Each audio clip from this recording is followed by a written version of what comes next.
पाकिस्तानने Donald Trump यांना Nobel शांतता पुरस्कारासाठी निवडले। हो, पाकिस्तान, तोच पाकिस्तान ज्याचं नाव ऐकलं की बॉम्बस्फोट, दहशतवाद आणि दुहेरी भूमिका आठवतात।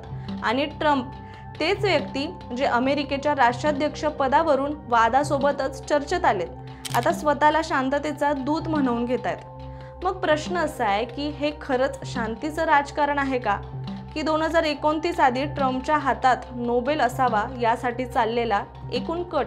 20 जानेवारी 2025 डोनाल्ड ट्रम्प दुसऱ्यांदा अमेरिकेचे राष्ट्राध्यक्ष झाले। US संविधानाच्या 22व्या घटना दुरुस्तीनुसार त्यांचा हाच शेवटचा कार्यकाळ आहे आणि या शेवटच्या टर्ममध्ये ते एक नवाच गेम खेळतात, जागतिक शांततेचा सूत्रधार होण्याचा।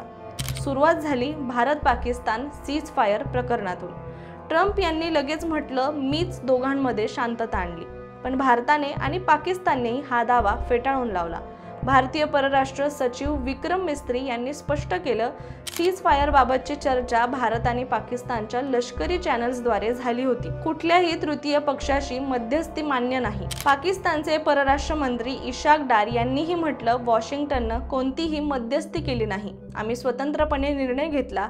पण तरी पाकिस्तानच्या आर्मी चीफ असीम मुनीर यांनी वॉशिंग्टन भेट घेतली आणि त्या भेटीनंतरच एक बातमी समोर आली। पाकिस्तानने डोनाल्ड ट्रम्प यांचं नोबेल शांतता पुरस्कारासाठी नाव सुचवलंय, पण खरंच ही निवड किती हास्यास्पद आहे ना।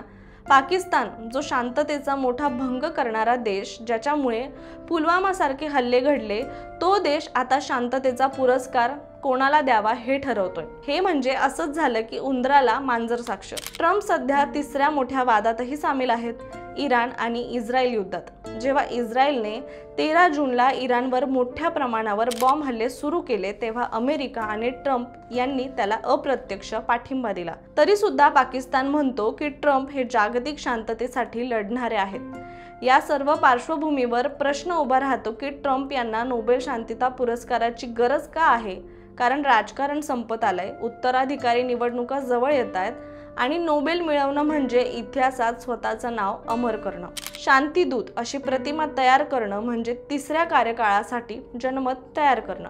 डोनाल्ड ट्रम्प यांचं नोबेल पुरस्कारासाठी नाव जाणं ही जितकी राजकीय खेळी आहे, तितकीच पाकिस्तानची डबल स्टँडर्ड नीतीचं प्रदर्शनही आहे। शांतता हवी असेल तर आधी स्वतःच्या देशात शांती आणा आणि मग इतरांना पुरस्कार द्या। तुम्हाला काय वाटतं, ट्रम्प नोबेलसाठी पात्र आहेत का, की हा एक फार्स आहे? तुमचं मत खाली कमेंटमध्ये नक्की लिहा आणि हा व्हिडिओ आवडल्यास लाईक करा, शेअर करा आणि कट टू कट चॅनलला फॉलो करायला विसरू नका।